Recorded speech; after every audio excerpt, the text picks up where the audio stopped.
Ahojte, pokračujeme čítaním z tejto úžasnej knihy Biznis 21. storočia.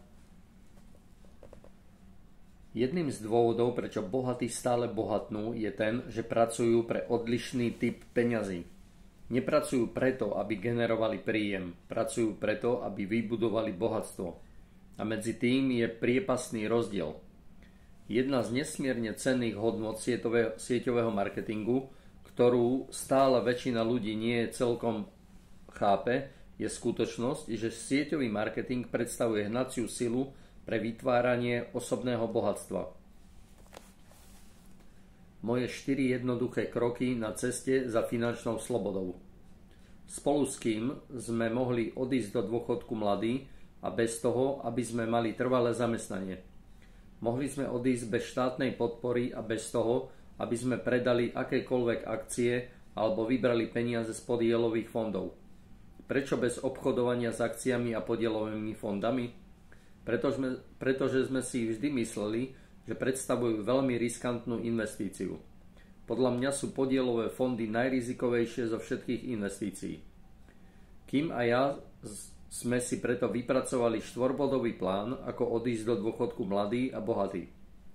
Trvalo nám to 9 rokov, od roku 85 do roku 94. Obaja sme začínali z ničoho a do dôchodku sme odchádzali finančne slobodní. Bez jedinej akcie alebo podielového fondu. Funguje to nasledovne. Vybudujte si podnik, za prvé. Za druhé, reinvestujte do podniku. Za tretie, investujte do nehnuteľností. Za štvrté, vďaka aktívam si doprajte luxusné veci. Poďme sa pozrieť, ako to funguje. Za prvé, vybudujte si podnik. Vybudovanie podniku vám umožní generovať množstvo peňazí. Okrem toho, daňové zákony v USA sú priaznivo naklonené ľuďom, ktorí zarábajú peniaze v kvadrante M ako manažér a naopak neprajú tým, ktorí zarábajú v kvadrante Z ako zamestnanci. S podnikom je to ako s dieťaťom. Chvíľu trvá, kým vyrastie. Nech už to zaberie menej času alebo viac, rozbehnúť taký podnik trvá zhruba 5 rokov. Za druhé, reinvestujte do podniku. To podstatné v tejto etape je, aby ste sa nesnažili brať svoj podnik ako zdroj príjmov nutných na obživu. Mnohí začiatočníci v sieťovom marketingu túto chybu robia. Len čo zbadajú, že im z podniku prúdia peniaze, použijú ich na to, aby zvýšili svoje životné náklady. Kúpia si drahé auto, väčší dom, idú na drahú dovolenku a podobne. Prečo to ľudia robia? A zda nie preto, že by boli hlúpi, ale bohužiaľ videl som už veľa inteligentných, dobre informovaných ľudí, čo tak spravili. Robia to z jediného dôvodu. Stále žijú, dýchajú a rozmýšľajú v kvadrante Z. Ak chcete získať bohatstvo, musíte vystrčiť hlavu von a začať rozmýšľať ako niekto z kvadrantov Z a M. M a I. Z kvadrantov manažér a investor. V prvom rade sa za žiadnych okolností nevzdávajte svojho stáleho zamestnania. Vaším cieľom nie je vymeniť zamestnanie za nový podnik, to by ste svoj podnik považovali iba za nové zamestnanie. Takým spôsobom sa k bohatstvu nikdy nedopracujete. Hneď ako váš podnik začne zarábať nejaké peniaze, pristúpte k bodu 2. Reinvestujte nový príjem do podniku, aby sa ešte viac rozrastal a udržal si svoje postavenie. Ale ja sa už nechcem držať ďalej svojho zamestnania, nenávidím to tam. Nespočíva celý zmysel práve v tom, už nechcem pracovať ako zamestnanec. Dobre, chcete teda vypadnúť z kvadrantu Z a zmeniť zamestnanie? Možno ho skutočne nenávidíte a možno ste ako mnohí iní odborníci, s ktorými som sa stretol a ktorí vlastne majú svoje povolanie radi, ale nepáči sa im, že ho musia vykonávať 40, 50 alebo 60 hodín týždenne. Nech sú vaše dôvody akékoľvek, pravda je pravda. Ak vyciciate všetky svoje peniaze z vášho nového podniku a rozhádžete ich na svoje životné náklady, potom nebudujete podnik, ale budujete si iba nové zamestnanie. Aby rozvíjal svoj podnik, dobrý podnikateľ nikdy neprestáva investovať a reinvestovať. Dôvod, prečo tak veľa ľudí nedosiahne bohatstvo, nech podnikajú v akékoľvek oblasti, je ten, že zisk opakovane nereinvestujú do svojho podniku. A ako to vyzerá v sieťovom marketingu? John. Zisk bežného podniku sa dá reinvestovať vybudovaním nových skladových priestorov, použitím peňazí na celonárodnú propagáciu produktov, na rozšírenie sortimentovej skupiny výrobkov alebo na distribučnú sieť, distribúciu tovaru alebo služieb od výrobcu k spotrebiteľovi. Ako sieťovému marketérovi vám však podobné náklady odpadajú.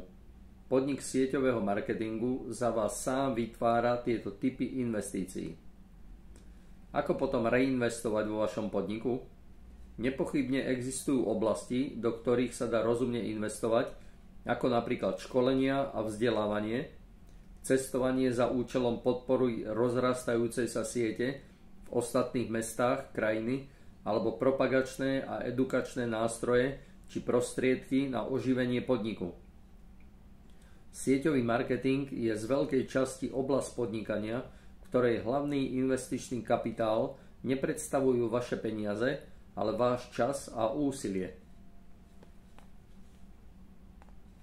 To znamená, že tú lepšiu časť z vašich príjmov zo sieťového marketingu máte k dispozícii na to, aby ste mohli zdokonalovať dôležitý proces vytvárania vlastného bohatstva.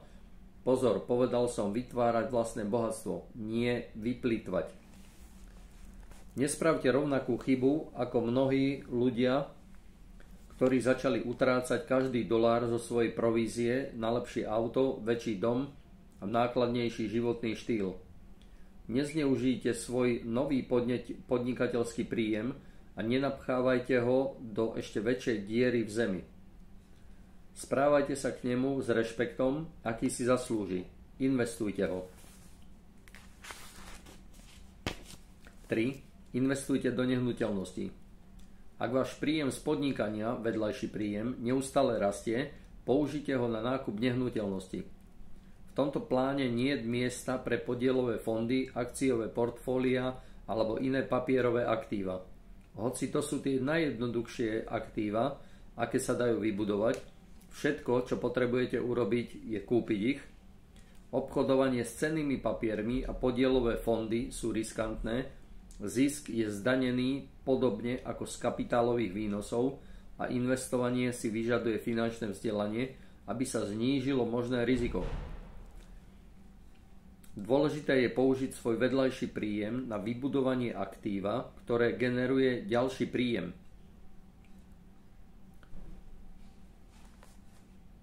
Existuje veľa druhov aktív, ktoré generujú príjem, ale ja najčastejšie odporúčam nehnuteľnosť, a to z dvoch zásadných dôvodov.